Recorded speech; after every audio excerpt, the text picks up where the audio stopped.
potato. Yeah. Good. Good evening. Welcome. I don't know. I think I. Yeah, wait. I have to adjust the mic. Yeah, that's what I have to.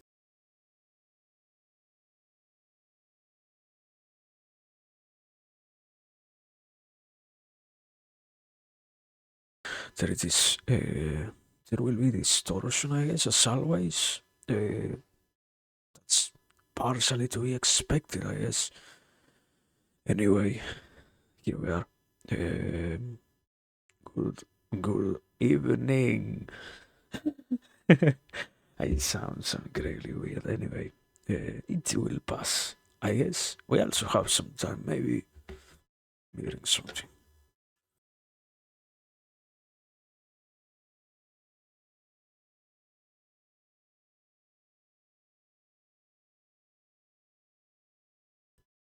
That sounds better, kinda. Anyway, here we are. Good evening. Ah, uh, now, here we are for real. Wow, that much change. Incredible. Anyway, um, today we have Mahabharata. So I have the PDF ready. Let me see. Is it exactly like that? Can it have a little bit more zoom? No. 150 is enough, I think. So yeah, that's that's a sufficient zoom, I guess. There we go. That's that. Something else? I don't think so, right? We have. Yeah, we supposedly have everything. Yeah. I remember finally something. I think it should be at the very least, yeah. Let's say like this. There are going to be issues, and one thing is to know that there will be issues. Another thing is to be capable of properly announcing that there are going to be issues. One thing is just to deal with the things that happen oneself. Another thing of a different order is to understand that, yeah, not everybody is accustomed to issues, I guess, in life. So it's interesting to, at the very least, point at them to accept that they exist and not act like nothing is happening. I guess something like that. So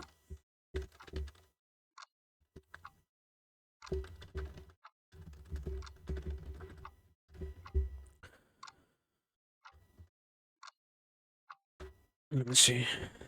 Does that work? Yeah. Wait. I have it like that. Ah, it will be so funny, but no. That's no, not like that exactly.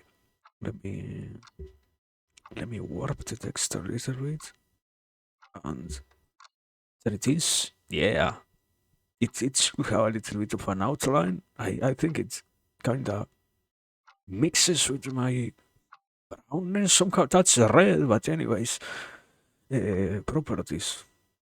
Take a look. Radiant outline. There we go. White, no, black outline. There we go. Yeah, 2, 4.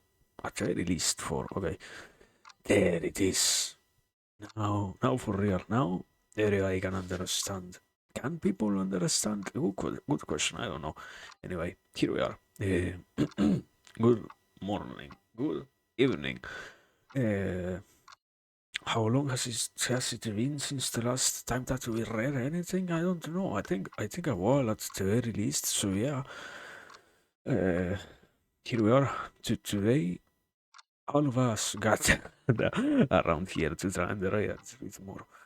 To continue with the Mahabharata, we should try to. Yeah, we can. We are going to try. That's the reality. We are going to try to process at the very least, like probably 20 pages or so. The reality is more than anything else. Try to gain anything.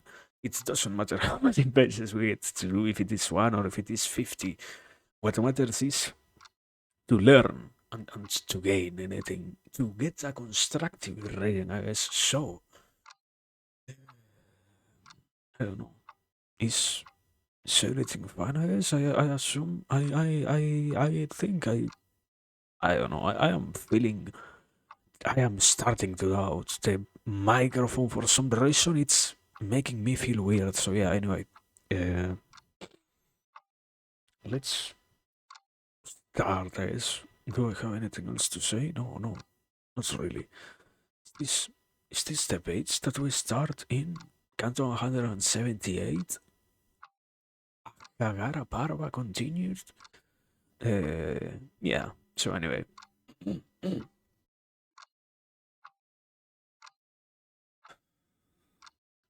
I guess as a quick rundown, as an explanation, vibrations? Vibrations? What vibrations? Of which sort? I don't know. Vibrations of what? Vibes? Vibes of what? Vibrations. Vibe check? I don't know. Ah, yes. I don't know. Vibrations. No idea. Uh, but yeah. Let me. Canto 178. Ahagara Parva continued. Yeah. I remember. Background. That's what I was going to say. The story is the whole background that we have is basically in the most recent past of the Mahabharata itself. What we have read is so far that the Pandavas have fought a little bit with not the Pandavas themselves, but okay, the people basically have tried to no, it was yeah, a recollection of stories of things that the different Pandavas had to go through in order to become stronger. The, they had an I wouldn't yeah, I wouldn't call it cultivation, but it's something along the lines of people just trying to do their best to get stronger, something like that, basically. And all of that is just them trying to make sure that they can be better. In this case, what what we are seeing, I think it was Bhima conquering one of the special spiritual weapons or something like that. I think it was. And yeah, that whole process of a warrior becoming the perfect or the utmost perfect warrior and whatnot. So yeah, uh, that's just what's happening. That's as much of the context as it concerns what we're going to read right now. So yeah, um, now for real. Vaishampayana continued. Bhima says to the prodigious snake, "O Naga, tell me who you are, O foremost of reptiles.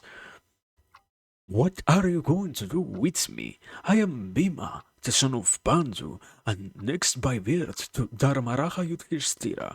I am as strong as 10,000 elephants. How have you overpowered me?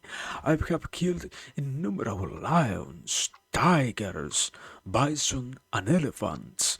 Mighty Rakshasas, Pisachas, and Nagas cannot withstand the force of my arms. Do you have magical powers? Or have you been given a boon that, although I put forth all my strength, you still hold me helplessly? The strength of man is nothing, for, O serpent, you have proved it so. When Bhima says this, the snake, which has coiled its body around him and has him at his mercy, releases just his arms and says, "It is my lucky day that the gods offer you to me as food to appease my hunger after a very long time. Life is dear to all the living, so I will tell you how I came to have this snake's form. Here, O strongest of men, how I fell into this plight from the wrath of the Maharishis. I want to be rid of the curse, so I will tell you all about it. You must surely have heard of the Maharishi Nahusha. He was the son of Ayu and an ancestor of yours. I am that very man, and today I am a Sarpa because Agastya Muni cursed me for. In my avarice, I once insulted the Brahmanas of heaven. You are my descendant, and I show it to see, and I ought not to kill you. Still, I will eat you today. You are fated to die. No creature that comes within my reach at this time of day, be it a bison or an elephant, escapes. It is no naga that has taken you. I have this form only because of the Rishi's chorus. As I changed form and slid from Sakara's throne, on which I once sat, I said to the worshipful Agastya, "Free me from this chorus." The compassionate Maharishi said to me, "O king, you will be free after a long time has passed." I fell down to tears as a snake, but I did not lose the memory of my former life. This happened a very long time ago, indeed, but I remember everything that was said, that Rishi said.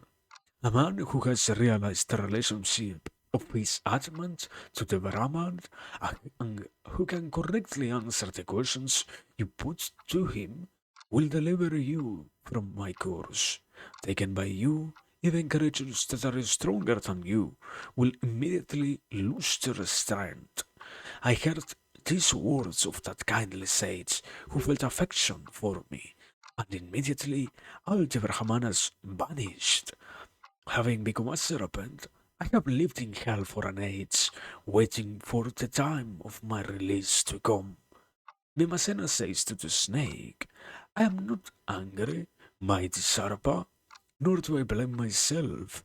Men are not always in control of their own lives. At times, they have the power to bring about joy or sorrow, and at others, not.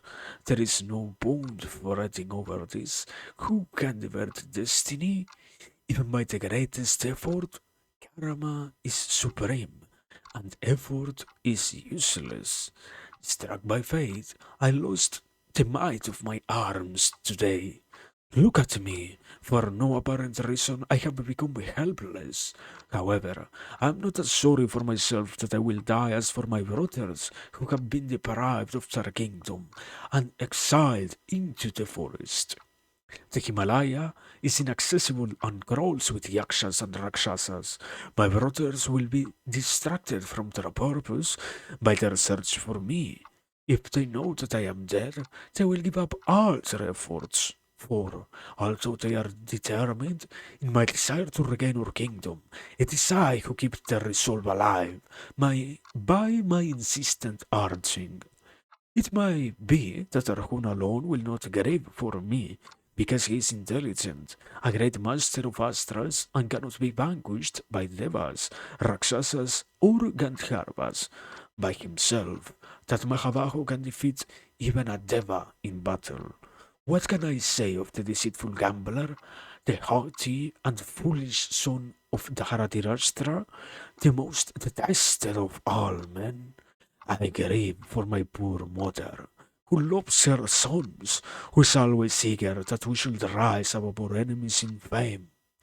Oh, Naga, I'll hope that my sorrowing mother, vested in me, will be dashed if you devour me.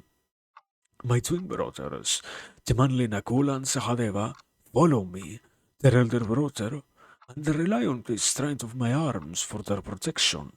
If I die, they will be grief-stricken and lose their will to fight. This is what I think.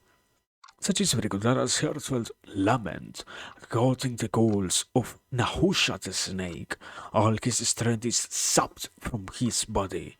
In the meanwhile, Yudhishthira sees sinister omens and is alarmed. The cardinal points ablaze. Weird shackles come to the hermitage and howl. Horribly deformed Bardikas with one wing, one eye, and one leg face the sun and vomit blood. Their eye winds blow and whip out stony eddies. In the east, all the beasts and birds begin to cry out. Behind him, black crows go. Go! Go! Yudhishthira's right arm, his chest and left leg twitch, his left eye ticks in spasms, auguring some great evil. O Maharaja, sensing some calamity, Yudhishthira asks Draupadi where Bhima is. She replies that he has been gone for some time. Dharmaraja tells Arjuna to watch over Draupadi. He tells Nakula and Sahadeva to protect the Brahmanas and sets out with Daumya. They leave Rama and, following Bhima's wild barrage trail, look for him in the dense forest. Going east, they come across the dead bodies of bull elephants, leaders of their herds, and see Bima's footprints on the ground. They see the carcasses of thousands of deer and hundreds of lions, and they know they are on Bima's trail. They see trees uprooted by him on his heedless way in pursuit of deer. The trail leads them to a desolate spot. Dry winds blow. The plants are all leafless and thorny. The air is salty. There is no water anywhere. Stones, tree stumps, and scrub cover the rough, uneven ground, and a sharp sense of danger invades them. And here, in a mountain cave, Yudhishthira sees his younger brother held fast by that most powerful of snakes. This is what is this? Canto 170 something 172, I think 178. What? Which one is it? 178. Okay, that's the canto basically. Yeah, very good.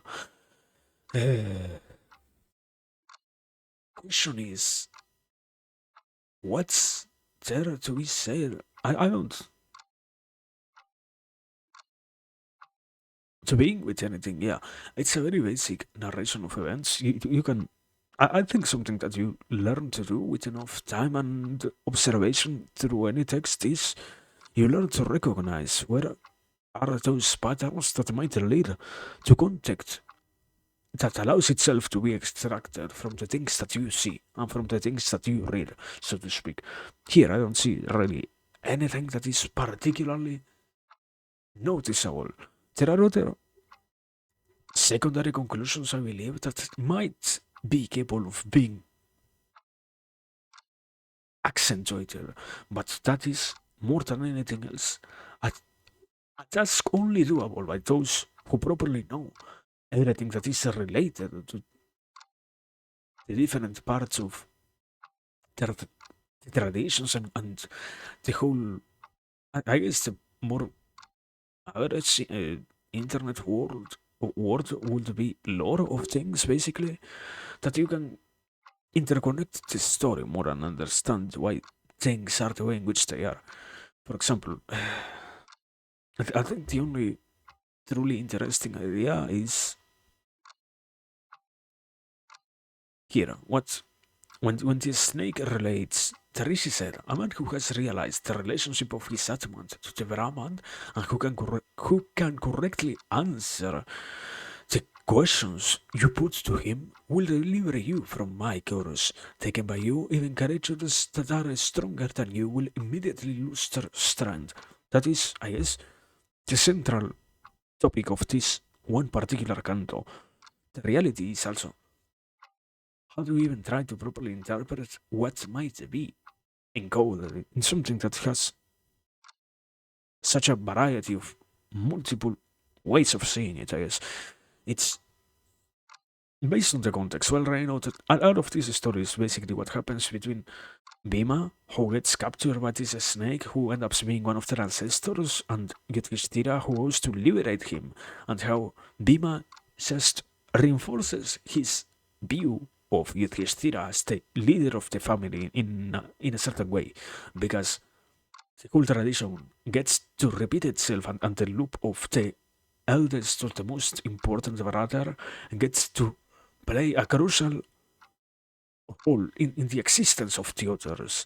In this case, for example, a more underlying narrative unavoidably is not only is Bhima after Yudhishthira solves this issue, which we know is going to happen, the story itself already tells you that this is going to happen before they explain in more detail the whole story.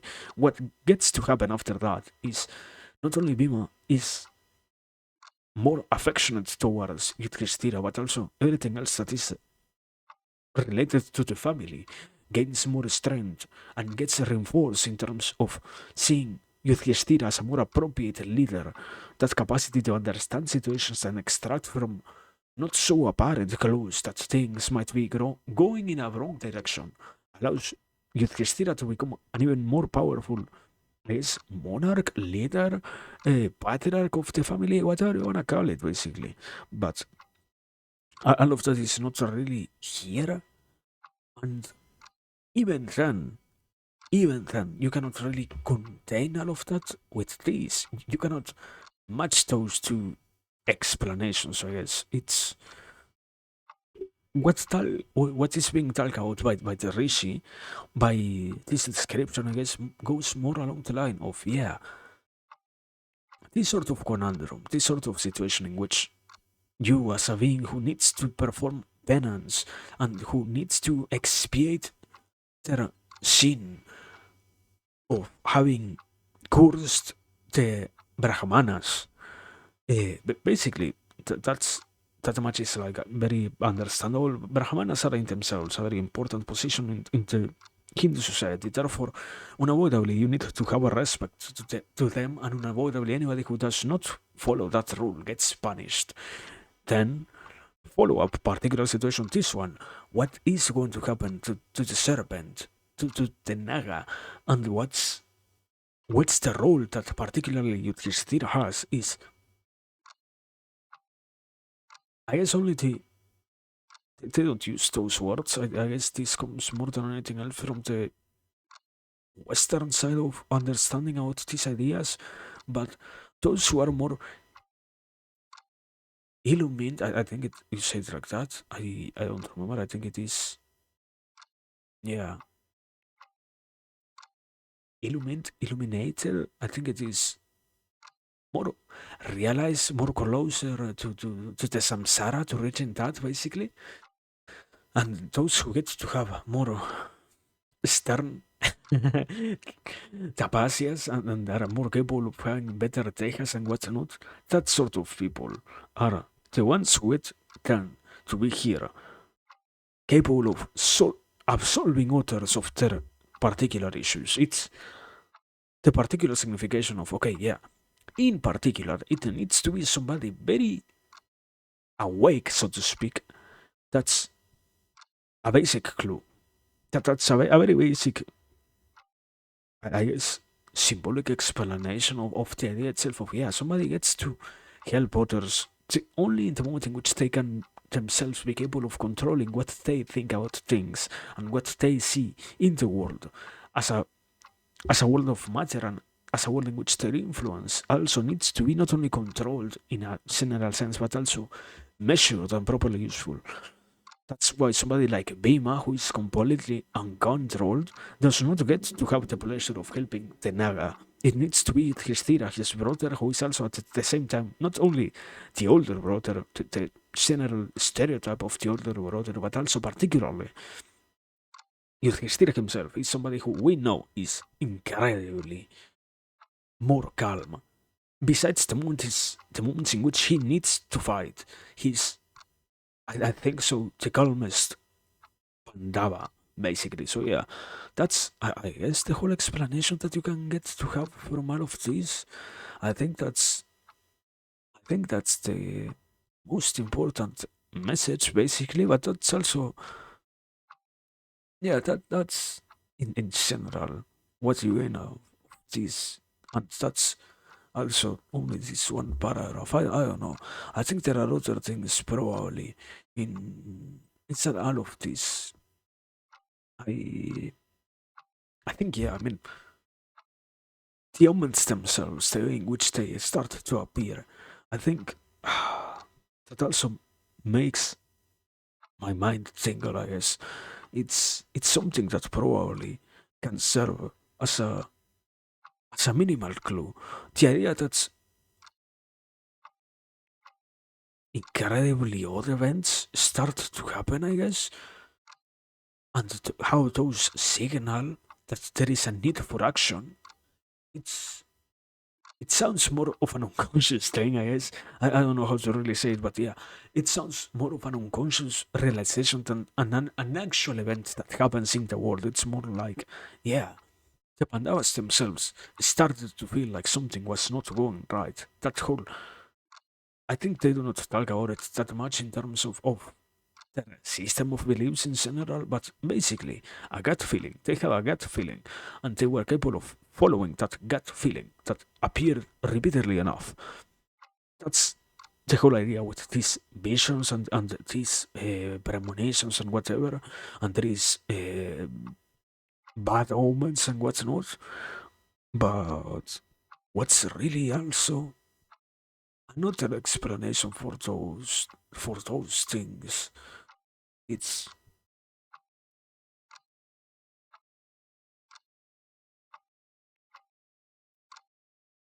I think it gets also to be basically just the idea of how in in itself the world seems to change in a fundamental level when things do not continue their proper order or in their correct natural order. So as a consequence, somebody like him, like Yudhishthira, has to deal with how the world entirely itself bends just to make him realize that his brother is going through something. I think it's more apparent when you take into consideration this one part of the text, I guess. Yudhishthira, Yudhishthira's right arm, his chest and left leg twitch, his left eye ticks in spasms, auguring some great evil. That physical manifestation should be a notice enough sign that, yeah, this is not really a random event. Unavoidably, even the story itself does not present them as a random. So it should be an even more obvious need of an interpretation to say, yeah, indeed, these things being talked about here try to signal that things are put in motion, I guess. That's how we can say it in general, and how we are offered omens. It is a personal decision if we take them or not, but the omens themselves get to happen throughout, throughout I guess, anyone's like, experience, probably. I don't know. I don't know. It's, yeah, the omens, besides the basic idea oh yeah, yeah. An omen as a signal of strings going in different directions and what's expected before are complicated, I guess. Or, yeah, not something that I really have thought about that much personally, I guess. But anyway, the point is, we are done with Canto 178. So that's it. Let me drink some water. I have been dying. I don't know. I think the way it wasn't that well. I don't know why the way it is.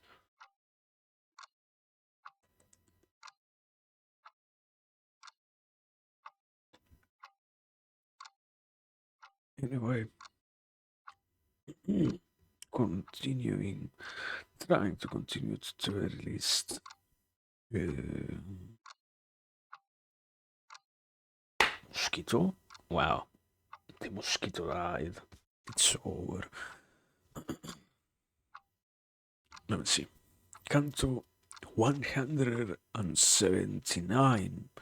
Ahara Parva continued. Wow. Um, Vaisampayana continues.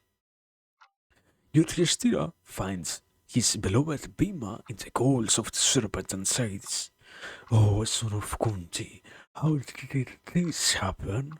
Who is this remarkable Naga, whose body is like a mountain?" Bhimasena says, "My brother, this mighty serpent has caught me for his food. He is the Harishi Nahusha, cursed to be a Naga. Yudhishthira says to the snake, Chiranjeevi, long lived, free my brother of the miserable strength. We will give you some other food to satisfy your hunger. Your hunger? The serpent says, This prince came to me of his own accord and provided me with my meal. Go away. You shall not stay, for if you do, you will be my meal tomorrow. Mahabaho. This has been ordained. He who comes to where I live becomes my food. You're in my dwelling. I have waited a long time for the meal that is your younger brother. I will not let him go, and I do not fancy any other food. Yudhishthira responds, O Sarpa, tell me truly who you are. A Deva? An Asura? An Uraga? I, Yudhishthira, ask this. Why have you taken Bhimasena? What object or knowledge will satisfy you? And what food shall I get you, O snake? How can I secure my brother's release? The serpent says, O sinless, I am King Nahusha, your ancestor and the son of Ayu, in the fifth generation of descent from Suma, the moon. By virtue of my tapasya, my yagnas, my spiritual discipline and steadfastness, I earned dominion over the three worlds, but with this authority came arrogance. I engaged thousands of Brahmanas as my throne bearers, and, intoxicated by power, I insulted them by kicking them with my feet and crying, Sarpa! Sarpa! Hurry! Hurry! When my foot touched him. Agastya Muni cursed me, You Vyasarabha! And I fell down to the earth in this form in which you find me. Even now, I cannot forget my past life. This evening, Agastya's goodwill brought your brother to me for my meal. I have no wish to set him free, and I do not want to eat anything else. However, if you answer my questions, I will let Barikodara go. Yudhishthira says, Oh serpent, ask whatever you like. I will try to please you with my answers. You have the knowledge of the truly learned. Therefore, Nagaraja, king of snakes, ask and I will answer. The serpent says, Oh Yudhishthira, tell me, who is a Brahmana and what knowledge should he have? You speak so eloquently, and I can tell that you are highly intelligent. Tell me, who is a Brahmana, and what is the final object of all knowledge? Content! Holy shit, finally! Yudhishthira says, Foremost of serpents, the wise state that he in whom we see truth, charity, forgiveness, good conduct, benevolence, observance of his svadharma, and mercy is a Brahmana. The object of knowledge is the Supreme Brahman, the state devoid of joy and sorrow, attaining which frees men from misery. The Naga says, Yudhishthira, even in a Sudra we find truth, charity, forgiveness, good conduct, benevolence, devoutness, kindness, and knowledge of the Veda that regulates the four varnas and provides guidance in religious matters. As for what ought to be known, which you say is a state of no pain or pleasure, it does not exist. Yudhishthira says, the Sudra who has these qualities is not a Sudra, and the Brahmana who lacks these is not a Brahmana. Sudras and Brahmanas are not classified by birth alone. The wise say that anyone who has these qualities is a Brahmana, and one who does not is a Sudra, even if he is born a Brahmana. Your assertion that all things that exist must feel either misery or happiness, because without both there is nothing, is erroneous. This is only how it seems. Think of this. Cold is the absence of heat, and heat is the absence of cold. Therefore, Can there not be a state in which both are absent, and a similar state for joy and grief? The serpent says, "O king, if a man is recognized as a Brahmana because he possesses these characteristics, caste distinctions become relevant only in relation to these qualities." Yudhishthira says, "Mighty and most intelligent serpent, in human society, it is difficult to ascertain a person's caste because of promiscuousness among the four varnas. This is my opinion. Men of all castes have children by women of all castes. For aspects of life that all people have in common are language, sexual intercourse, birth, and death. Even rishis have testified to the difficulty of distinguishing caste by using this sentence at the beginning of every sacrifice. Whatever caste you may belong to, we celebrate this sacrifice. The learned have asserted that characteristic is the only essential requisite for caste distinctions. The birth ceremonies of a male child is performed before the cutting of the umbilical cord. The mother acts as Savitri and the father officiates as priest. The child is considered a Sudra until he is initiated in the Vedas. Because of doubts that have arisen on this point, O Prince of Serpents, Swayambhudha Manu declared that the mixed castes are better than the upper castes that do not live according to Dharma, even after undergoing the rituals of purification. Any man who lives by the laws of Dharma, I have always considered a Brahmana. The serpent replies, "Oh, Yudhishthira, you do indeed know what needs to be known, and after having heard you speak, how can I eat your brother Vrikodara?" Okay, good. That's got to 179. I don't even remember of what. of the Ahagara Parva. That's it.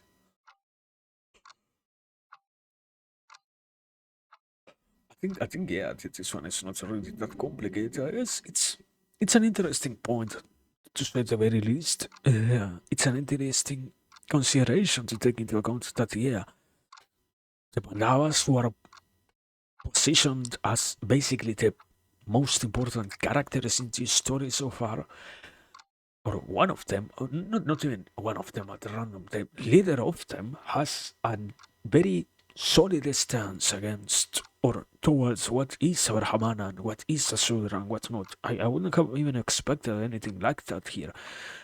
Being honest, from a personal perspective, I think it is quite interesting to see that, yeah, indeed, anybody who is capable of obtaining the different types of knowledge and attitudes that qualify anyone of being a Brahmana might as well become a Brahmana in the eyes of the Pandavas. Taking this, taking into consideration this type of explanation that Yudhishthira just has given. That's that's a beginning, yeah. That's interesting. And what's even more interesting is to see that, yeah, not only he is saying that, but he is getting confirmation from this serpent who I would assume. I think it's quite an understandable assumption. It's still an assumption, but a more reasonable one than others in terms of the basis for it. Since Tenega itself needs to possess a notion of what is being talked about, and at the same time needs to question everyone who might be willing to deal with them, with this scenario, basically. Um, what has to happen is they need to know the proper truth in order to be capable of unavoidably being capable of telling who is saying something correct and who isn't. What Yudhishthira says is not only an opinion, but also more of a fact and something that supposedly might even be encoded within this particular canton as a main text or as a main idea in what the system of castes and whatnot. How do you say it in English? Is it caste? Is it caste? Caste? However, is it orders itself in this whole religion, I guess, this whole societal arrangement that they have over there, basically. And yeah, it's interesting to say the very least. Not only that, also this text is supposedly so important that there are only like three, four different castes talked about. I think in modern India there are like six or seven. I don't exactly remember, but anyway, interesting, interesting. To say the very least, it's interesting. Yeah, I would personally even go as far as to say it's quite concerning to realize that indeed, if this opinion is, once again, not just an opinion but rather a good position, the society itself of the Indians completely ignored all of this. That's it's quite funny to say the least. Just to not say it in a more depressing manner. I mean, imagine that even the main text had something like this, and they still decided to disregard all of that to just continue with their systems and their arrangements and whatnot. Because unavoidably, the conclusion here is, in less words, any human who is capable of obtaining the status, the symbolical status of a Brahmana might as well become one. And even if they are born Brahmanas, anyone who does not practice the sanctity of a Brahmana's asceticism might as well be degraded to a Sudra. And that is, I think, unavoidably a game changer, but at the same time, not something that they talk about. I haven't really heard. I don't know. Culturally speaking, I know I am speaking out of my place. I'm not somebody who lives there who has anything to deal with that culture myself directly, so I assume that doesn't really happen that much there. But at the same time, yeah, quite a depressive observation, this one, compared to how I am pretty sure I have seen things work over there from the minimal exposure that I have had to that culture myself. So yeah. Anyway, 179, this was. Let me read some button after that. Next.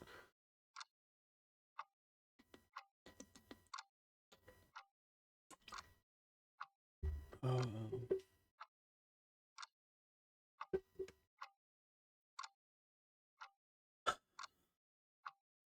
yeah, that's it basically. That's it so far. Next.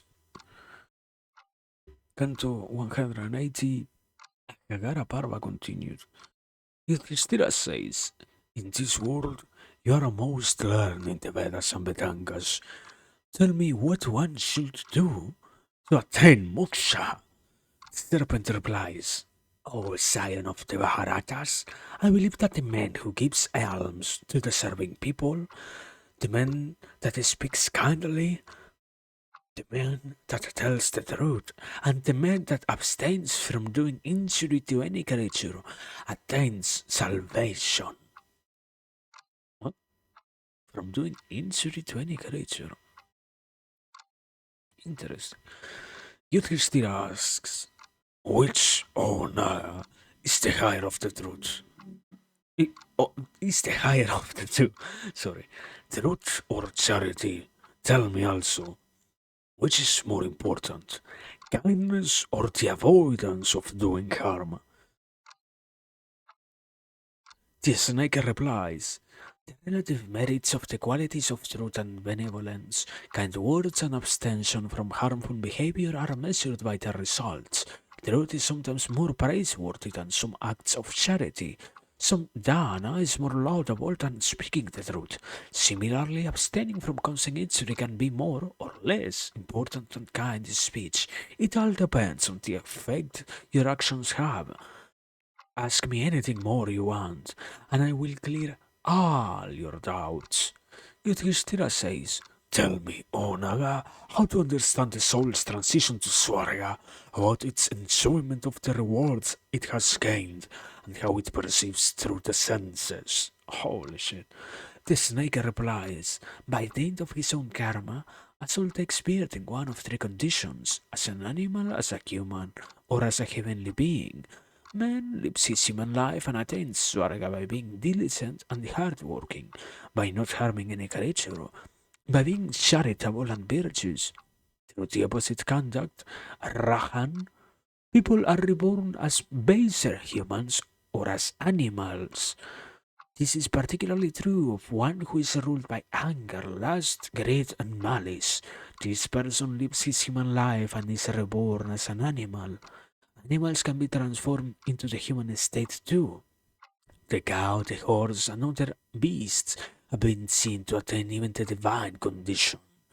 My son, living beings transmigrate from one state to the other because of their actions, but the wise man's soul rests permanently in the indestructible Brahman, the embodied spirit, bound by destiny and reaping the fruits of its karma, undergoes beard after beard, but he that is distant from his own actions is conscious of the destiny of all beings.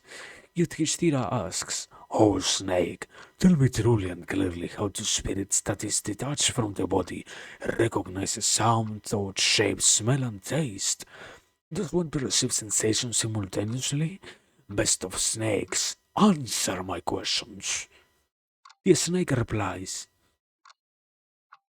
"The spirit, called Atman, taking existence within a physical body and manifesting itself in the sense, organs, enjoys the perceptions of all objects, Bharatiri the senses, the mind, and the intellect, which help the Atman in perception, are called Karanas. The eternal spirit leaves its proper place and, assisted by the mind and acting through the senses, perceives all objects with sensory properties. The mind of living creatures is the cause of all perception, and, therefore, it cannot recognize more than one thing at a time. This spirit, which resides in the space between the eyebrows, directs the high and low intellect to different objects. The knowledge that yogis gain from constant use of the higher intellect causes them to finally perceive the Atman. Yudhishthira says, "Tell me the distinguishing characteristics of the mind and the intellect. Gaining this knowledge is the chief aim of those who meditate on Brahman, the Supreme Spirit." The snake replies, "Through improper understanding, the soul becomes subservient to the intellect, which, though inferior to the soul, directs and controls it. The intellect is moved by perception, but the soul is independent and exists by itself. The intellect does not cause sensation, such as pain or pleasure. The mind does. This, my son, is the difference between the mind and the intellect. You too are learned in this. What is your opinion?" Yudhishthira says, "Most intelligent one, you have a superior intellect and know all there is to be known. Why do you ask me this question? You are all knowing. You have performed wonderful deeds, and you have lived in Swarga. How could illusion overpower you? I wonder greatly at this." The snake replies, "Prosperity intoxicates even wise and valiant men. Those who indulge in luxurious lives lose their intellect. I, too, Yudhishthira, was drunk and infatuated with prosperity, and fell from my height. Having recovered my reason, I speak to you in this manner. Victorious, you have done me a favor. Conversing with one as virtuous as you has lifted my painful curse. In the days of old, when I used to live in heaven and ride in a celestial chariot, I was swollen with pride, and unthinkingly I would accept tribute from Brahmarishis, Devas, Yakshas, Gandharvas, Rakshasas, Panagas, and all who lived in the three worlds. Lord of Earth, such was the spell of my eyes that I instantly destroyed the power of any creature on which I fixed them.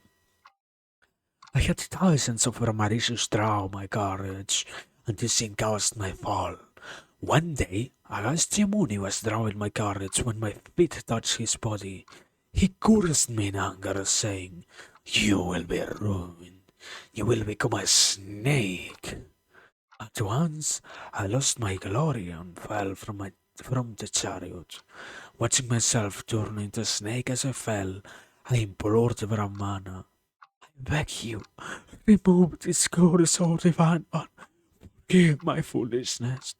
Moved by pity as he watched me hurtling down from heaven, he said, the vicious king Yudhishthira will release you from my curse. O Nahusha, when you rid yourself of the sin of pride, you will attain redemption.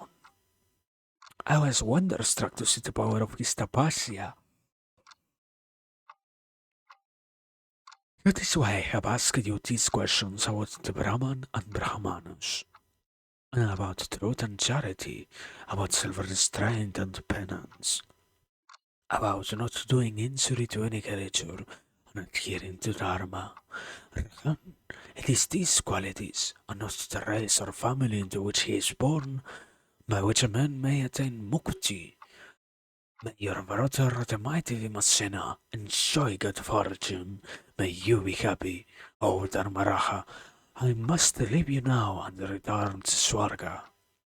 With these words, King Nahusha sheds his serpentine form and, assuming his celestial one, ascends into heaven. Dharmatma Yudhishthira returns to his asrama with Damya and Bhima, and there he narrates all that has transpired to the Brahmanas, his brothers and Draupadi. They are ashamed to hear how Bhima behaved. The Brahmanas, with the welfare of the Pandavas in mind, admonish Bhima for his foolhardiness and tell him never to be so rash. The Pandavas are related that Bhima has been saved from danger, and they continue to live there happily. Okay, that's Canto 180. I think it was unavoidably quite heavy, I guess. It sounded like the whole discussion of things, I think. Let me see.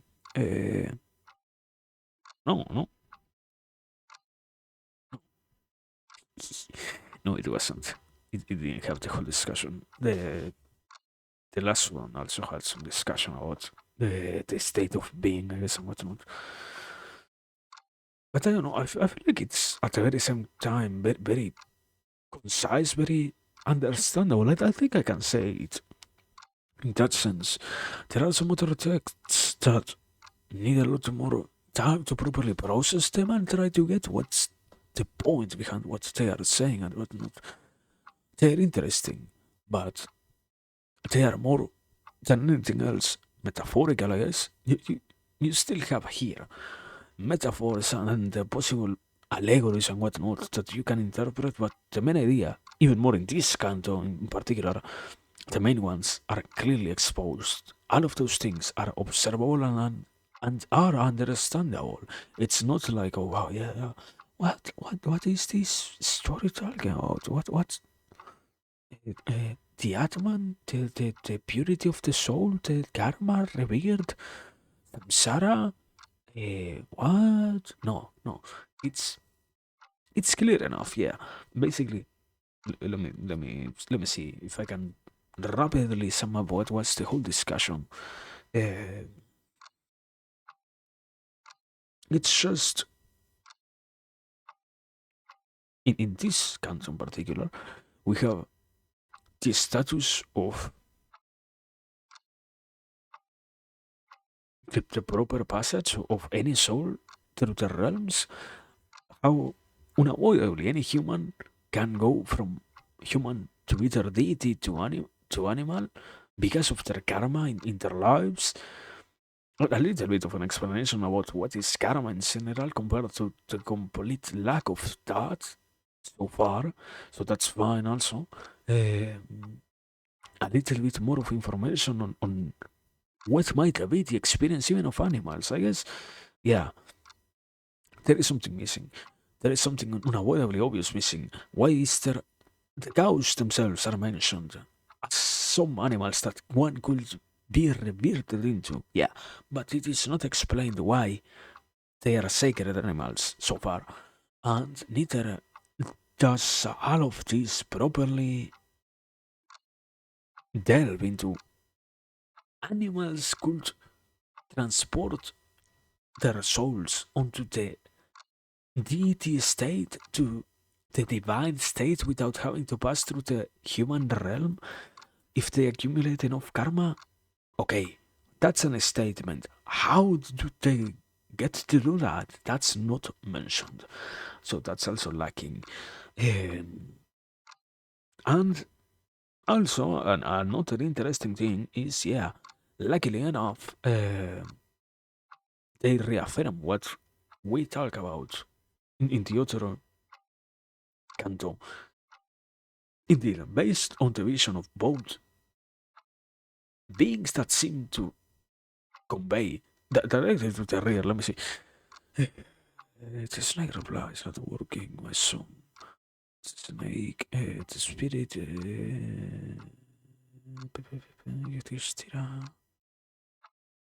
Yudhishthira. Here. Yudhishthira says, most intelligent one, you have a superior intellect, and know all there is to be known. Why do you ask me this question? You are all knowing.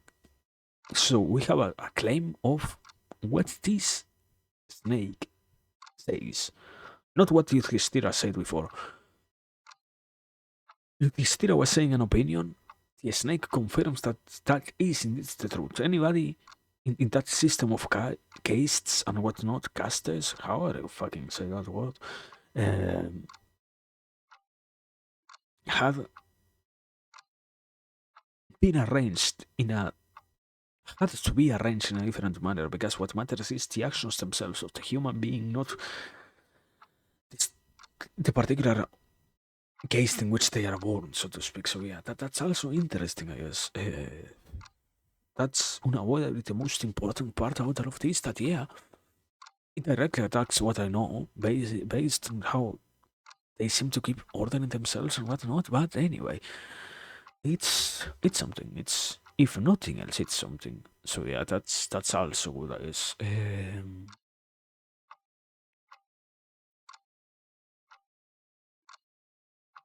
What else? Am I missing another thing? Probably. Very, very, very probably. I don't know exactly what, but yeah, I guess. I remember. Something weird is to see that the guy releases the Bima and directly ascends to the heavens, I think. Yeah, I don't understand what to make out of that. Besides the obvious explanation of, yeah, you're elected to have this happen to you, and that has to be, that has to happen, you have to go through that. Okay, that's a basic statement. The reality of why particularly does that happen and why even more the guy, the Naga gets to become once again a deity and go instantly back to the heavens. That's not detailed that much. I have to assume it was one of those punishments in which I guess you can classify them in lower and higher punishments. This was one of those lower ones in which the snakes just had to survive until they, in this case, yeah, unavoidably, they seem to have been predicted that they needed to encounter Yudhishthira. So yeah, that's an unavoidable necessity, but also until a certain degree of time passes, then they are free to go back to the heavens. It's like I don't know, 5 minutes to the corner to think about your mistakes, something like that, basically.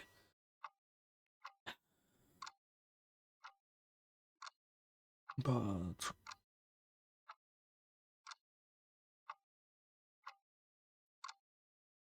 am I missing something else? I don't think so. I don't know. It has content. It has. I mean, it's like 3 pages. It has to have a lot more content. But it's not so apparent right now. So we'll just declare that's it. This one, that's it. No, I cannot really say that much more about it personally. Uh, let me let me just do one quick final check. I assume to be sure, to be safe more than anything else. Um, Anime calm. Yeah, no. Sion. Yeah, yeah. Yeah, I guess, well, there's something that I did not mention. It's also, I can justify myself. It's interesting to not mention that because it doesn't really mean anything. These questions about what is more important, what is it, truth or charity, kindness or the avoidance of doing harm, reply for both of those questions depends on the situation. Quick answer depends on the situation. True. True, but at the same time, it's nothing, brother. It's absolutely nothing. You took how much? It's like one paragraph to answer that. I will have like a little bit more of an explanation. I can do the job to explain it myself. I do not want to do it. But it's, I think, yeah, in that sense, this and the general philosophy that I have seen in the Western side concede in terms of, yeah, in terms of these sorts of actions that both might as well be classified as positive, what gets to matter the most is what in the moment itself, context based information signifies or forces one of those options to be the more proper one. The difficulties being is within the capacity to realize which one is the proper one in all of those situations in which any human has to go through and be capable of taking that proper choice and therefore changing the rest of their existence in a way in which it matters, in which it makes them feel better. Not only it is nice, but also it is useful, and not only is it useful, but also it allows them to feel more, to have more things going for them, let's say. And all of that is not just a beginning of something good, but also it is a proper indication of things taking a direction for the better, a change in the better sense, or for, how do you say it? Yeah, to have a better alignment, basically. But, I don't know. It's truly not that much at the same time, because what truly matters is just what in the moment itself can be the best course of action, but also something that is, I guess, not mentioned here is at the same time what matters the most between or within all of these considerations is to understand that even if sometimes we might make mistakes in choosing the proper course of action, what gets to take the lead is to not dwell on the repentment that we might fail towards having failed to take the proper action, but rather to just letting it go and being capable of continuing or live for everything else and not having to worry about that. Basically, it should be obvious in that sense that, yeah, one can get lessons from all of these mistakes in which I should have chosen, I don't know, the truth in being, instead of being charitable or whatever. I should have chosen to be more kind or to avoid doing harm.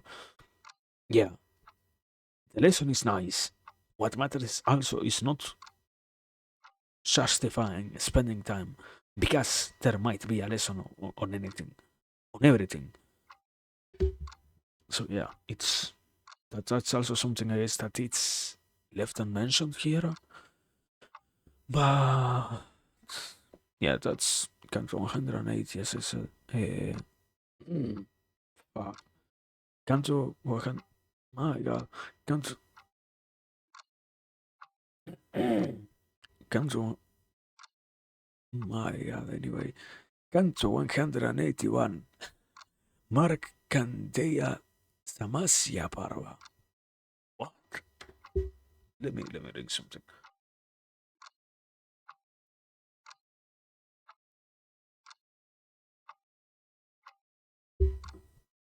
Okay,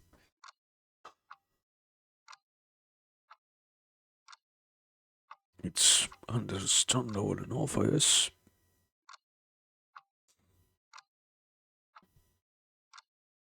Wait, you can hear me cracking my neck? No way. Oh yeah, I don't know what's the microphone picked up, but I assume it wasn't that because I just cracked another, and this time it didn't light up anyway. Canto 181. Markandeya Samasya Parva by Sampayana Nasir. While they live in that place, the monsoon sets in. It cools the air, bringing the light to all the living. The clouds rumble and cover the skies entirely, forming an opaque cupola. They pour down rain day and night. The light of the sun is replaced by the stainless luster of lightning. The earth turns vacant. Vacant? Vacant? How do you say that? Vacant and mellow. Lush grass grows, insects multiply and abound joyfully, and the world is washed clean and spread over with serenity. Water covers the ground, so that the tallest trees and entire hills are submerged and indistinguishable. At summer's end, swollen rivers augment the beauty of the forest, looking like snakes as they hiss and turn along their courses. Boars, stags, and bears are drenched in the rain and chortle in the light. From within the Vanna, chatakas, peacocks, coquillas, and frogs are all atrobo with excitement. The Pandavas enjoy the monsoon in its seething richness and the sound of thunder above and the lashing rain below, while they live on the higher ridges of the mountain. Autumn sets in, its floor covered over with thick new grass. The forest teems with swans, ducks, geese, and cranes.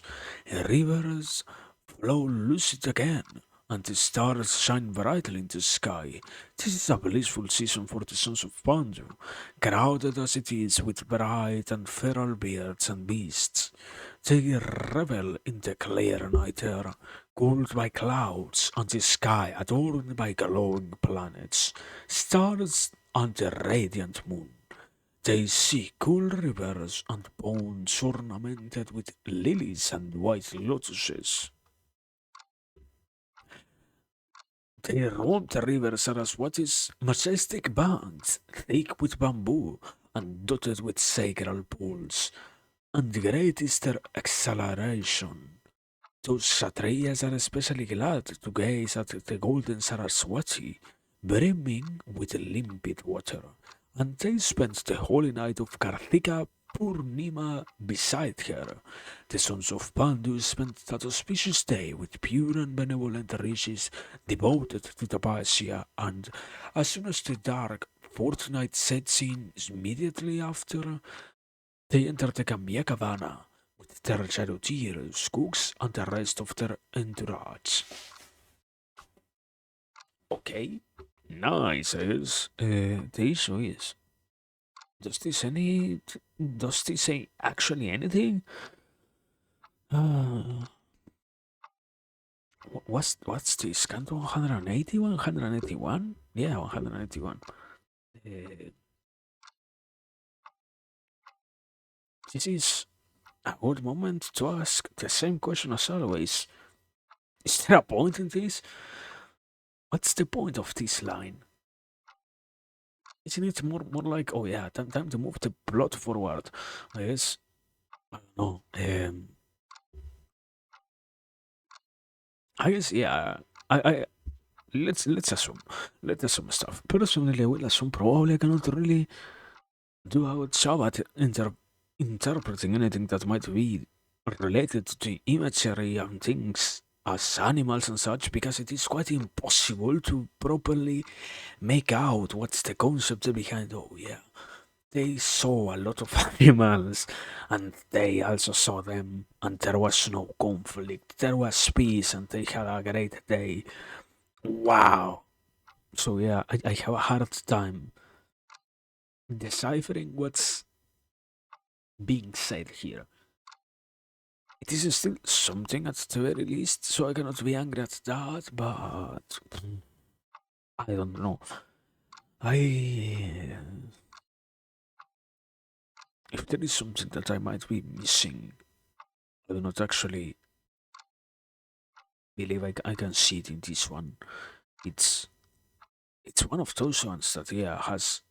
If there is a point, I don't get to understand it at all. Uh,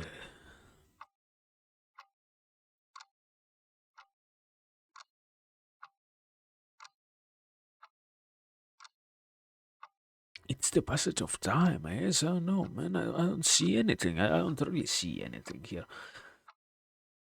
It's the whole process of yeah, life flowing and seasons changing and world moving on. Wow.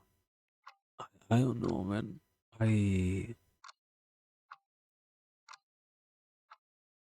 I guess survival throughout all of this experience. That's a basic reading. Wow, yeah. They got to not have any issue at all after having to keep living in Terrasarama. Surprising. I yeah, no. I cannot really say anything about this. That's Canto 181 once again. Anyway, Canto 182. Markandeya Samasya Parva continued. Vaisapayana said, O scion of Guru, on arriving at the Kamiya Kavana, the rishi of that jungle warmly receives them, and there they live with Krishna, while the Pandavas dwell in safety here. Many Brahmanas come to visit them. One of them says, Arjuna's beloved friend, Krishna of the lofty intellect, mighty arms and perfect self-control, the Saurin, will come to Jesus Rama. Hari knows that you have arrived here. He always wishes for your welfare and longs to see you. Markandeya, who has lived many ages, who is devoted to profound study and tapasya, will also come to see you. No sooner are the words spoken than they see Krishna coming towards them in a chariot yoked with the horses Saibya and Sugriva, with Satyabhama beside him. Devaki's dark blue son is like Indra with Pulaman's daughter Sachi as he comes to visit the Pandavas of Dharma. The omniscient Krishna alights from his Raja and prostrates before Yudhishthira, and then before Bhimasena, he pays his respects to Damya, and the twins prostrate before him. He, he embraces Arjuna of the curly hair and speaks comfortingly to Drupada's daughter. Again and again does Krishna, son of the Dasarhas, the slayer of his foes, clasp Arjuna in his arms. It is so long since he has seen his precious friend. Satyabhama embraces Draupadi. The sons of Pandu, with their wife and priests, worship Krishna of the eyes like the white lotus and crowd around him in adoration. Krishna glows at being reunited with Preta's son Arjuna. Then Agaya, the winner of world, the terror of Asuras, acquires the radiant beauty of Shiva, the magnanimous lord of all creatures.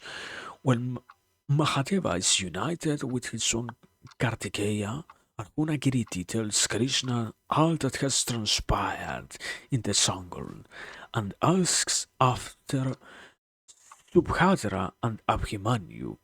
After he pays due reverence to Yudhishthira and the Brahmanas, Krishna sits down and praises Yudhishthira. He says, "O king, Dharma is superior to conquering kingdoms because it is acquired through tapasya. By your adherence to the truth and with your honesty, you have conquered this world and the next. Through study and faultlessly performing your svadharma, you have mastered the Astra Shastra. You have gained wealth in accordance to the dictates of Kshatriya Dharma and correctly performed the ancient yagnas. You are not addicted to sensual pleasures, nor do you act Purushottama from selfish motives.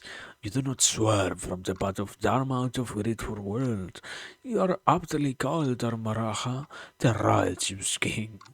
Even though you have won world and kingdoms, you find your greatest joy in charity, truth, penance, forbearance, meditation, and patience.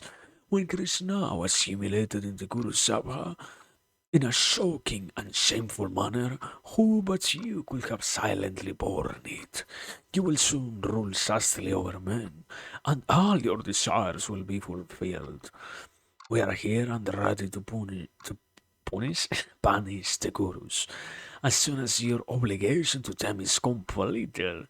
Krishna says to Damya, Bhima, Yudhishthira, the twins, and Krishna, you are all blessed with the good fortune to have Arjuna Kiriti, the crown, back with you after he has mastered the Astra Shastra and Avaloka. Krishna now turns to Yagnaseni. How fortunate that you are united against with Dhananjaya. Krishna, you have the most excellent sons. They are diligent Sishyas. They are well behaved and emulate the conduct of their virtuous friends. Although your father and brothers offered them their kingdom to tempt them to stay with them there, they declined and preferred, instead, to live with us in Anartha, where in the city of the Vrishnis, they studied the Astra Shastra and live happily amongst our people. Subhadra guides them in the same way that you or Kanti would, perhaps with even more love and care. Rukmini's son, Pradyumna, master to Aniruddha, Abhimanyu, Sinita, and Vanu, is your son's guru as well, as a good preceptor would. He gives these valiant young lions lessons in the use of maces and swords, in astras, in charioteering, and riding horses. Pradyumna is delighted that his training manifests itself in the brave deeds that your sons and Abhimanyu perform. And when your sons go forth in pursuit of sport, chariots, horses, and elephants from their retinue, Krishna says to Yudhishthira, the fighting men of the Dasarha clan, the Kukuras and the Anhakas, are at your command to do whatever you wish. Lord of men, the army of the Madhus, whose bows are as powerful as the wind, led by Balarama, whose weapon is the Halayudha, the plough, is eminently prepared for battle. O Pandava, its cavalry and infantry, horses, chariots, and elephants are ready to do your bidding. Drive the Haratilastra son to Rilhana, the vilest of sinful men, his followers and friends down to the path of the Lord Yama, son of the earth. You, Rahan, can keep the boy's sword in the Sabha, but let the city be prepared for your triumphant return when the Dasarha forces have raised your enemies. Live wherever you please, visit all the places you want to see, be rid of your grief and wash away your sins. You will go to Hastinapura and rule from there. The noble king listens attentively to Krishna and, after some deliberation, folds his hands in reverence and says, O Kesava, you are the refuge of the sons of Pandu. In you we have our protector. When the time comes, I am certain that you will do as you have said, and even more. We have spent 12 desolate years in the forest without breaking or oath. We have yet to complete the 13th year of Agnatavasa, and now we place ourselves under your protection, as is right for those who are your friends. The sons of Pandu and Preta do not swerve from the path of Dharma. We are charitable and pious, and we lay ourselves and our people, our wives and our friends at your feet. Mahabharata, while Krishna of the Vrishnis and the pure-hearted Yudhishthira talk, the venerable Rishi Markandeya arrives in their midst. He is many thousands of years old and has spent his life in the practice of Dharma and Tapasya. His age is not visible on him, and he is immortal. He radiates the beauty of grace, goodness, and benevolence, which make him look like a young man of some 25 years. When the ageless Markandeya, who has seen thousands of years, arrives, all the Brahmanas pay him deep homage, as do Krishna and Pandu's sons. Having been duly honored, the Muni sits down, and Krishna says to him, The sons of Pandu, these Brahmanas, Draupadi, Satyabhama, and I are all anxious to listen to you speak. Oh, Markandeya, tell us the holy stories of ancient times and the abiding laws of Dharma which guide kings, women, and sages. When they had all taken their seats, the Varishi Narada arrives there. The noble Kshatriyas receive him, washing his feet and offering him arghya. The godlike Narada realizes that Markandeya is about to speak and shows his eagerness to do the same. Immortal Krishna, who knows when the time is ripe for all things, says, "O Brahmarishi, tell us what you were about to say to the Pandavas." Markandeya replies, "Be patient, and I will tell you many things." And Bandu's son and the Mihas wait silently, watching the rishi, who is as bright as the sun at noon. Vaisnampayana continued. Pandu's eldest son realizes that the great Markandeya is willing to speak and begins to put questions to him. Yudhishthira says, "You, who are venerable in age, know of the legendary deeds of devas and asuras, those of exalted sages and kings. You are worthy of worship, and lo have we yearned to see you. We also have with us Devakinandana Krishna. I look at myself, bereft of happiness from no fault of mine. I think of the Haratirashtra's evil sons rebelling in my misery, and it strikes me that man is the doer of all things, good or bad, and it is man who reaps the fruit of his actions. I wonder then how God becomes an agent. Brahmaner, new word, Brahmanas Resta. Okay, Brahmana Resta. How does a man's karma affect him? Is it in this world or in some future existence? Oh, the Vihotama. How is man connected to his good and evil actions? Is it after death or in this life? Is what we experience in this lifetime the result of our deeds of this life? Or will the acts of this life bear fruit in lifetimes to come? Where do the actions of one who is dead find their resting place? Okay, now we finally get on the theological explanations and whatnot. Markandeya answers Purushotama, these are worthy questions. You know all there is to know. And you ask me this question for the sake of edifying some others who are here. Listen attentively, and I will explain how a man experiences pleasure and pain in this lifetime and in those to come. Prajapati, the lord of all created beings, first created himself, and then, for all embodied beings, created bodies which were blemishless and virtuous. The men of ancient times had all their desires fulfilled, were given to noble deeds, and were truthful, godly, and pure. All were equal to the devas. They could rise to the heavens and come down again, and go wherever they wanted to, at their pleasure. They had control over life and death. They had but few sufferings and no fear. Their wishes were always fulfilled, and they lived trouble-free lives. They could visit the devas and the rishis. They were versed in all the religious rites and laws. They were self-disciplined and free from envy. They lived many thousand years and had many thousand sons. In time, they were restricted to walking only on the surface of the earth and, overpowered by lust and anger, began to employ lies and deceit to garner what they desire. Great envy and ignorance overwhelmed them because of their evil deeds. When these men died, they went to Naraka, to hell, again and again. They suffered birth and lived miserable lives in this world. Their desires remained unfulfilled, their aims unaccomplished, and their knowledge was useless to them. Their minds were clouded by tamas. They were full of fear, and they became the instruments of suffering. Their lives were a series of evil deeds. They were born into despicable families. Their minds and bodies were diseased and in constant state in a constant state of terror. They did not live long, and during their short lives, paid the price for their sins. They coveted all they saw, and they became godless and cynical. Count Seiya, the fate of every being after that is determined by what he does in this world.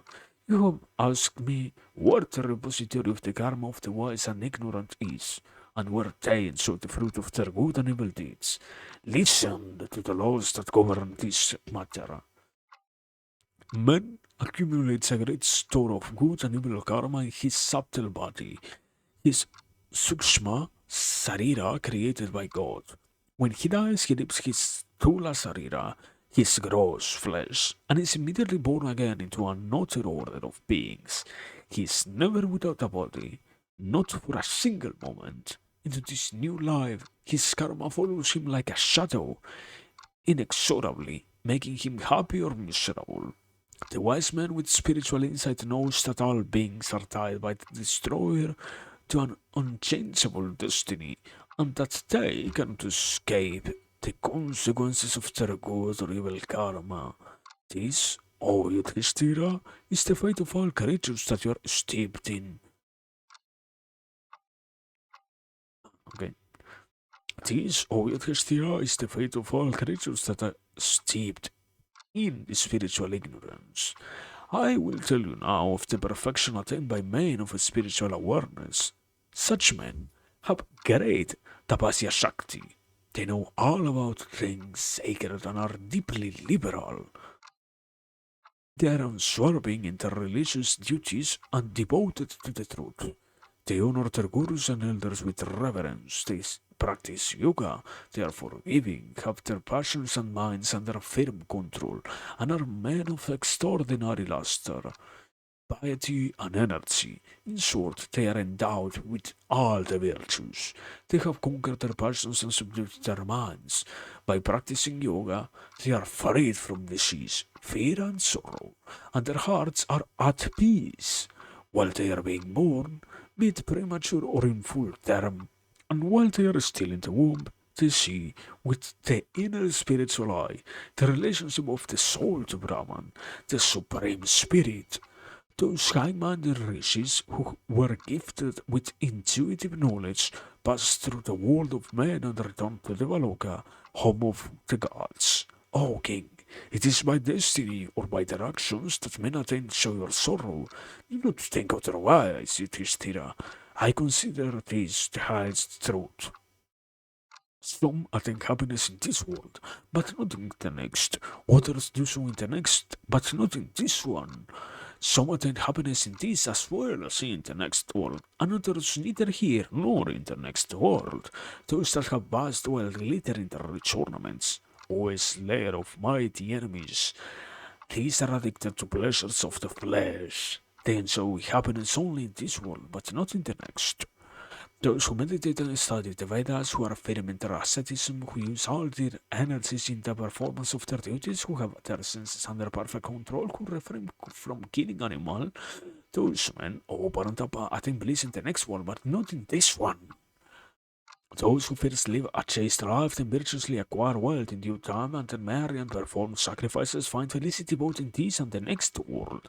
However, foolish men who do not acquire jnana, who do not practice dhyana or dana, who do not marry and have children, and who do not enjoy the choice this world has to offer, do not attain joy either in this or the next world.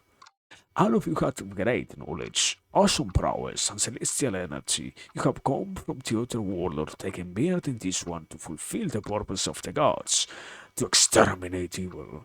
You who are so valiant, who practice stern tapasya and exercises of self-control, who observe dharma, who are tirelessly, who have pleased the devas, the Peters and the Maharishis by performing great deeds, will eventually attain rapture in Swarga by virtue of your own actions. Also, well of the Gurus, do not let your sufferings create any doubt about this in your heart. Your afflictions are for your own good. Wow, that's gone from 180 to incredibly good, I guess. Uh, it's it's a spiritual. It's also really, I guess, That's to some degree the issue. I think so. It makes sense what it is saying. It gets to be a little bit more clear also, but yeah, it could get shortened. I feel like I understand that it is presented in the form of an epic story and whatnot. So yeah, it deserves to be incredibly pompous with some words. Nonetheless, what can be summed up from this one conversation? It's very basic, I think so. It's just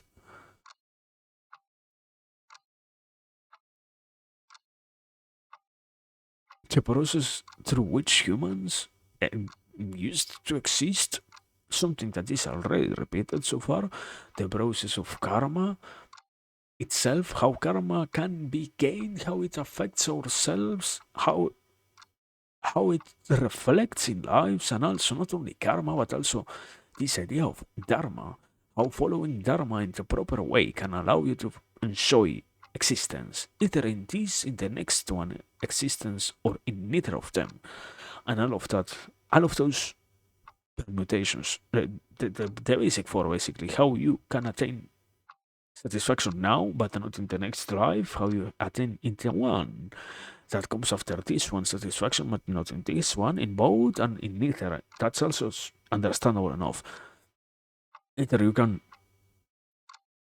just swim in, let's say, momentary pleasures, you can sacrifice yourself for greater causes, or you can learn how to properly handle the middle way to have both of those things exist at the same time, or you can utterly fail. That's the basic sum up of that part. But I think yeah, the most literally from all of that we have read, the most important part is this: your afflictions for your own will. I think that is the most useful thing that I have read here. The closest one at the very least with what I have read before, I guess. So that's also why it's so interesting. It's such a I don't know how to say it more properly. So excuse me. It's such a fucking psychological line that it's very good. I guess that's basically my point with that. That part of yeah. The human has to suffer to get to be better and to get to enjoy better modes of existence and whatnot. Change needs to happen in ways in which the human gets to properly modify their attitudes and whatnot. And all of that is going to be afflictions, pain, sorrows, dangerous experiences and whatnot, but they are for their own good, not for anything else. So yeah, the same thing applies here as in a more basic sense, I guess, in a more spiritual sense of karma and whatnot. Of oh yeah, you can either not punish yourself, therefore condemn your next life. You can punish yourself enough so that this one is not as good, but the next one is going to be amazing. You can learn to balance things, live a more complex life in which you get to balance all of it, and that's already to some degree sufficient. Or you can have nothing of those things and always be in pain today, tomorrow, and forever. So yeah, interesting, I guess. The question is, how much more important question? I think. Let me see.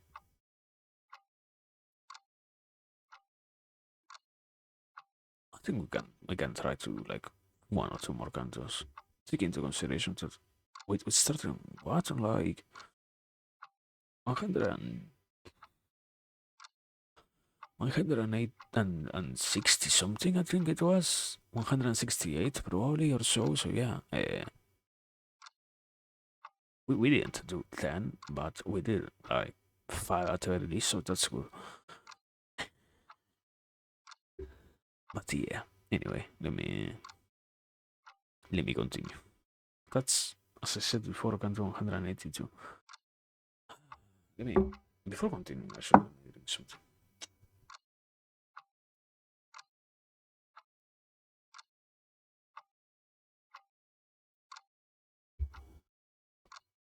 Welcome back.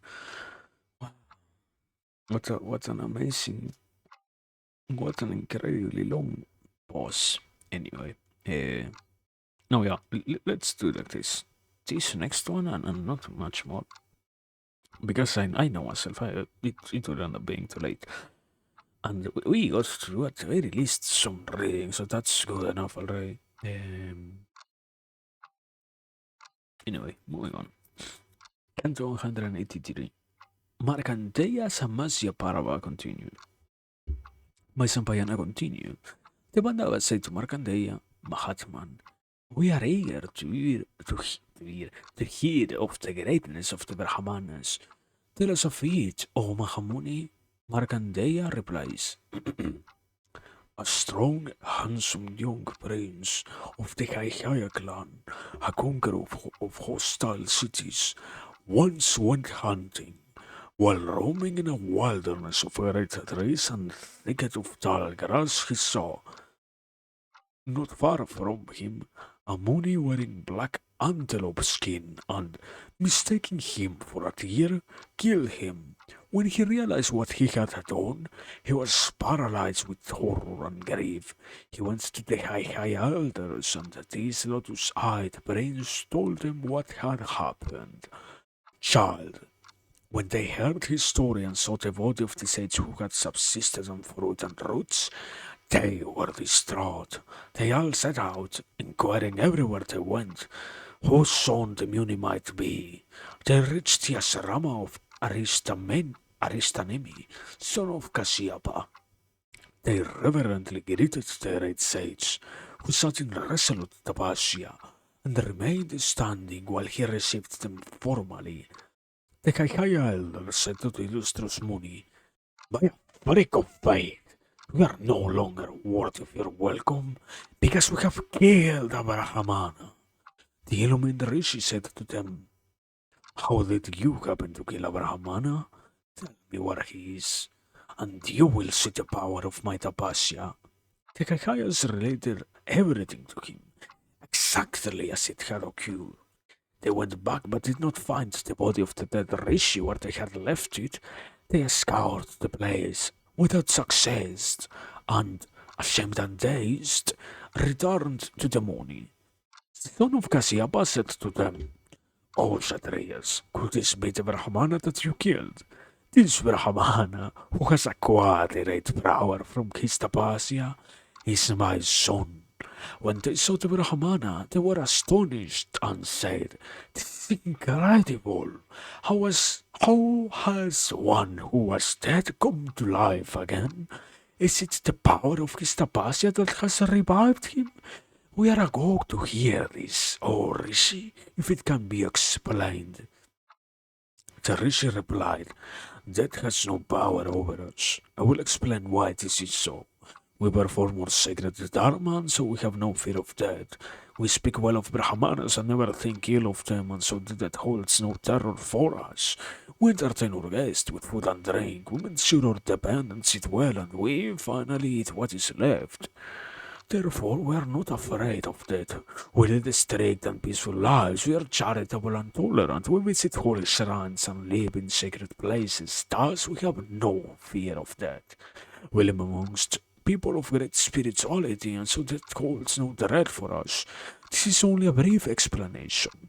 Now return to your home, without vanity and fear of sin, saying that us too, so be it, and saluting the great Muni, the princes returned to their country, Bharatotama. That's kind of 183. Also, I know what I said, but let me see. Is that the whole story? No, right? Yeah, that's why Curtis Canto. Question is, how many more? Uh, okay, it seems to be recollections of stories about what is this? Rishis or Brahmanas? What was it? Yeah, Brahmanas. Yeah, understandable, I guess. in general, it's good. Let me say that it's good. It's nice. It's understandable. It's to some degree complete, I guess. But also there are some incredibly glaring issues, I guess. Uh,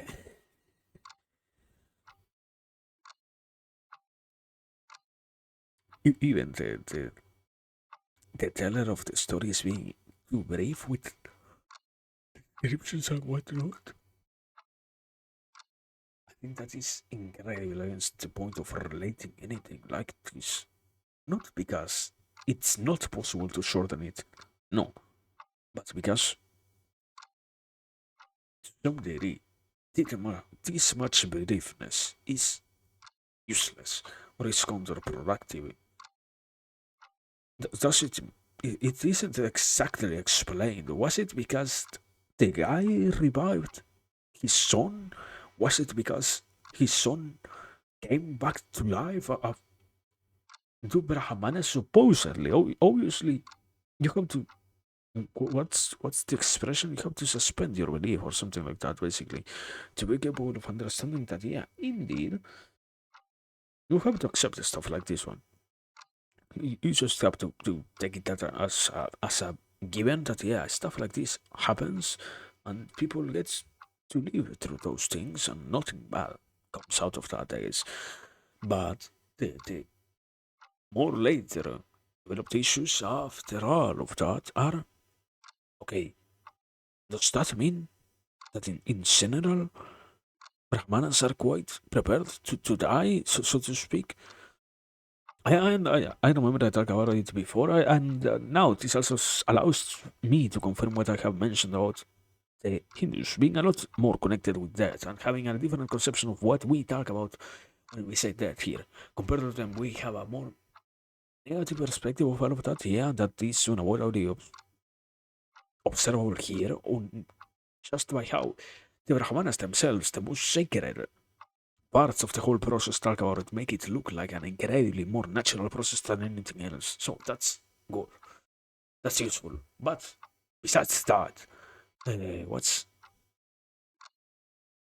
what's actually being said here is I, I don't really know.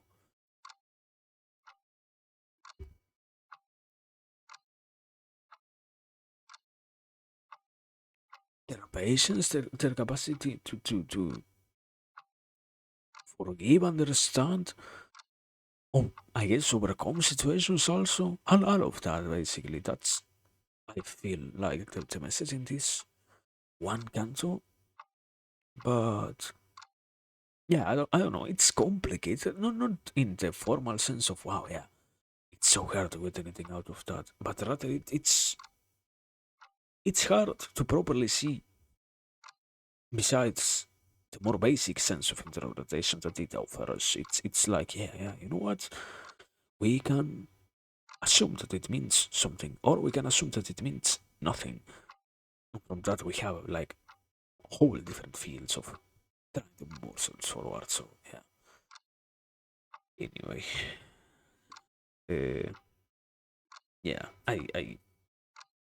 I say that I will try to follow my own words. I know that's not such a common thing, but yeah, um, that will be it for today, basically.